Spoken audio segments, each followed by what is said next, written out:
Nunca había notado lo silenciosa que podía ser la vecindad. Incluso el viento parecía detenerse cuando el sol se escondía detrás de las paredes viejas y húmedas. Todo quedaba cubierto por un tono gris amarillento, como si el mundo entero se marchitara poco a poco. Yo solía reír, jugar con mi pelota o burlarme del chavo. Pero hace días que nadie ríe. Nadie. No sé cuándo empezó todo. Creo que fue la mañana en que el señor Barriga llegó con su hijo ñoño a cobrar la renta. El aire olía distinto. A metal oxidado, a algo podrido escondido bajo el suelo. Las sombras en los pasillos se alargaban más de lo normal, como si quisieran alcanzar a quien pasara cerca. Don Ramón salió, con su cara cansada y su ropa vieja, murmurando algo entre dientes. El chavo se escondió dentro del barril, y yo, como siempre, me quedé junto a Amanda. Pero ella no era la misma. Sus ojos ya no brillaban. Ni siquiera me miraban. Parecía mirar más allá, a algún punto invisible, como si algo la persiguiera desde adentro. Esa noche no pude dormir. Oía pasos fuera de la puerta, pasos lentos, arrastrados. Pensé que sería el chavo buscando comida, pero cuando miré por la ventana, vi algo más. Era el profesor Girafales. Caminaba por el patio, con su sombrero inclinado, pero su movimiento era torpe, como si no recordara cómo usar las piernas. Se detuvo frente a la puerta de mi casa y permaneció quieto. Por un momento creí que venía a visitar a mamá, como siempre. Pero no tocó. Solo permaneció ahí, respirando fuerte. Su respiración era irregular, áspera, como si su pecho estuviera lleno de polvo. Luego se alejó lentamente, y el aire pareció enfriarse de golpe. Cuando desperté a la mañana siguiente, mamá estaba en la mesa, con las manos temblorosas. Sobre la mesa había un sobre arrugado, manchado con algo oscuro. Ella lo apretaba con tanta fuerza que pensé que se rompería. No me dijo nada. Solo me pidió que no saliera de casa. Pero yo oí las voces. Allá afuera, cerca del barril, estaban todos. El señor Barriga discutía con don Ramón. Ñoño lloraba. Y doña Clotilde. Ella reía. No era una risa normal. Era aguda, quebrada, como el chillido de un animal herido. Decía que el intercambio debía hacerse, que ya era tiempo. Nadie la tomaba en serio, claro, porque todos creían que estaba loca. Pero algo en su voz. Algo me hizo sentir frío. Esa tarde, mamá me vistió con mi mejor ropa. Me peinó, me limpió la cara, y me dijo que me quedara quieto.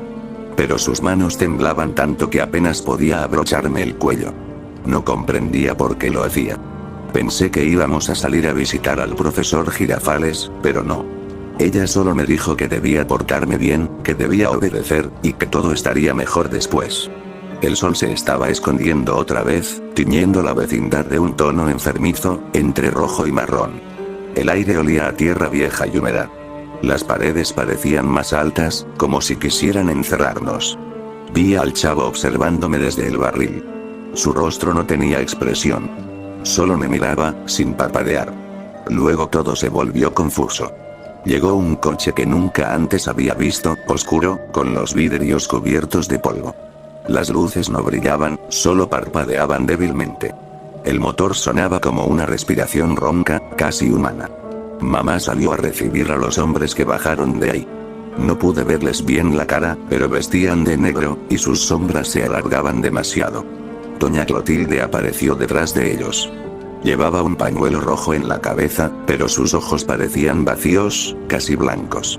Murmuraba palabras que no entendí. El profesor Girafales estaba con ella, mirando al suelo, con la piel tan pálida que parecía de yeso. Intenté esconderme, pero mamá me tomó del brazo con una fuerza que no le conocía.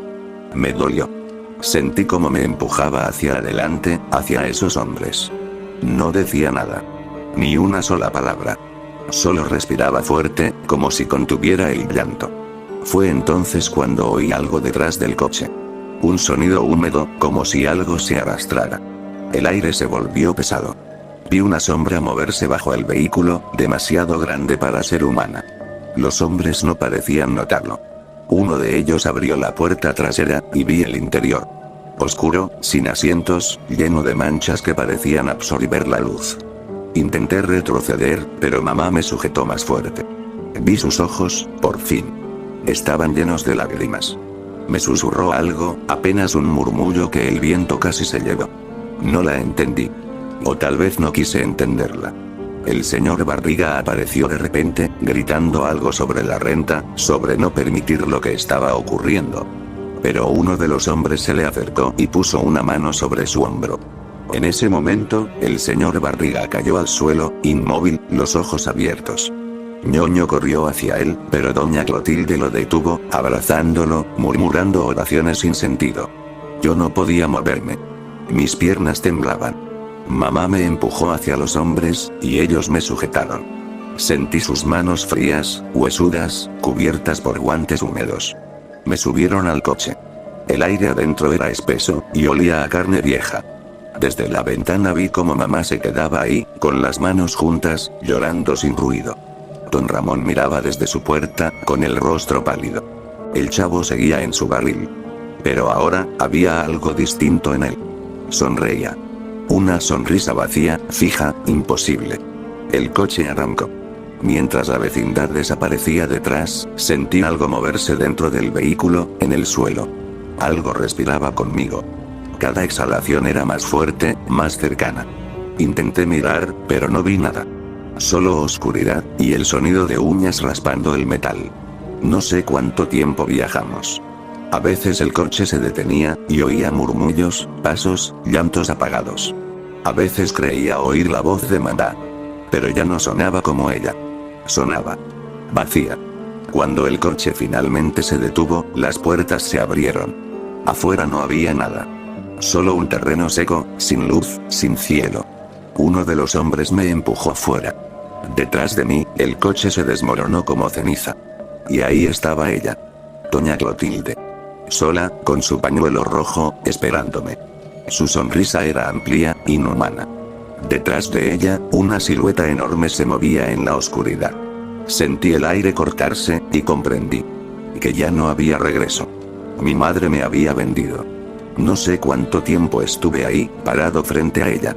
Doña Clotilde parecía crecer con cada respiración, su cuerpo doblándose hacia mí, como una sombra viva.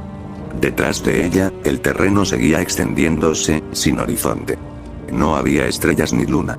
Solo un resplandor rojizo, como si el suelo estuviera ardiendo por dentro. Ella me habló, pero no con palabras. Era una voz dentro de mi cabeza, una mezcla de susurros y gemidos, de risas y llantos. Me decía que todo era justo, que el precio debía pagarse, que una madre siempre sabe lo que entrega. No entendía. Quería correr, pero mis piernas no respondían. Sentía las palmas de mis manos arder, y cuando miré, vi que la piel se me estaba llenando de pequeñas grietas oscuras, como si algo desde adentro quisiera salir. Doña Clotilde me tomó del rostro con sus dedos huesudos. Su piel era fría, pero de su boca salía un vapor caliente, con olor a flores podridas. Sus ojos estaban completamente blancos, sin pupilas, y dentro de ellos se movían sombras pequeñas, como insectos. Me dijo que debía abrir los ojos. Y entonces todo cambió. La oscuridad se derritió como tinta sobre agua. De pronto estaba de nuevo en la vecindad, pero ya no era la misma. El cielo estaba cubierto de un tono morado, pesado, y las paredes se movían, respiraban. El suelo estaba húmedo y caliente. Desde el barril del chavo salía un hilo de humo negro. Vi a mamá frente a nuestra casa, de rodillas, con la cabeza gacha. Su vestido estaba sucio y sus manos sangraban. Detrás de ella, el profesor Girafales estaba de pie, inmóvil, con los ojos hundidos y vacíos. Parecía un muñeco sin alma. Intenté hablar, pero no tenía voz. Mis palabras se perdieron dentro de mi garganta, como si algo las absorbiera. Entonces escuché risas. No las risas alegres que recordaba, sino carcajadas distorsionadas, mezcladas con sollozos. Venían del patio. El chavo estaba allí, con su barril a un lado, pero ya no era él. Su piel tenía un tono gris, sus ojos eran completamente negros, y su boca. Su boca se extendía demasiado, con una sonrisa imposible. Detrás de él, algo se movía dentro del barril, empujando desde adentro. Don Ramón apareció por el pasillo, caminando lentamente, con el torso desnudo y la piel llena de marcas oscuras, como quemaduras. Me miró, pero su expresión no era de tristeza ni de dolor. Era de resignación. Como si supiera lo que vendría. El aire se volvió espeso. Todo olía a óxido y sangre vieja. Las risas cesaron. Doña Clotilde caminó hacia el centro del patio, levantando las manos. Detrás de ella, el suelo comenzó a abrirse. No era tierra lo que había debajo, sino carne. Carne viva. La tía se movía, respiraba. Del agujero surgió una figura enorme, sin forma definida. Era como una masa de piel, huesos y ojos que se abrían y cerraban.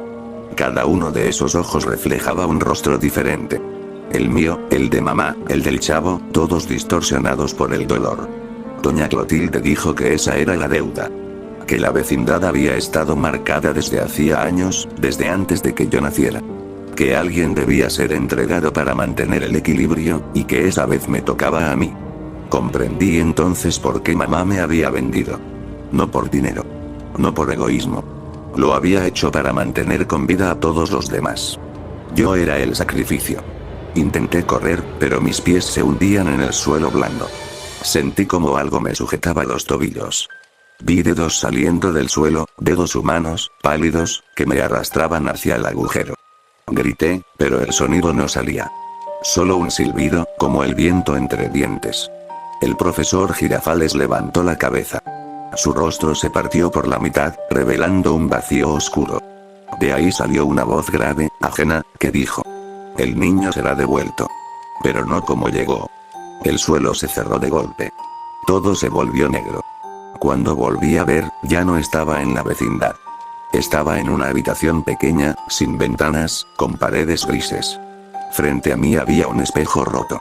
Me acerqué. Y lo que vi no era mi reflejo. Mi piel era del mismo tono gris del chavo. Mis ojos, completamente negros. Y mi sonrisa. No podía cerrarla. Era como si mi cara estuviera atascada en una expresión de burla eterna.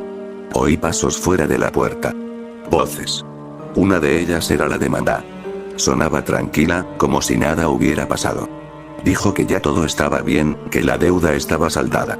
La puerta se abrió, y vi que estaba de vuelta en mi casa. Todo parecía normal.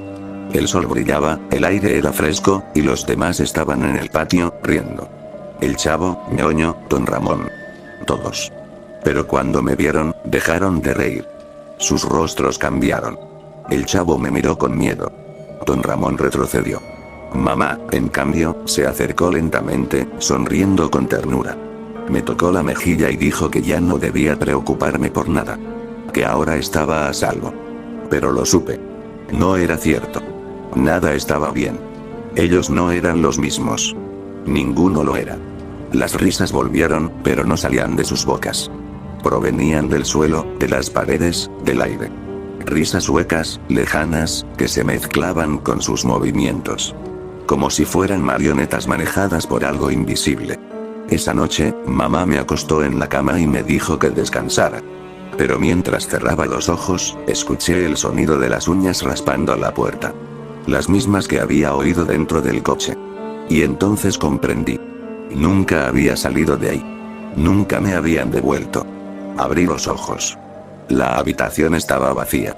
Frente a mí, el espejo roto reflejaba no solo mi rostro, sino muchos. Decenas. Todos eran yo, pero distintos. Niños con la misma cara, los mismos ojos negros, las mismas sonrisas torcidas. Uno de ellos me habló desde el reflejo. Me dijo que éramos muchos. Que cada cierto tiempo otro niño era traído. Que la vecindad nunca olvida su deuda. Ahora entiendo. No era un sacrificio. Era una sustitución. Yo ya no soy Kiko. Solo soy la risa que se escucha cuando todos duermen. La risa que se esconde detrás del barril. La risa que espera al siguiente niño.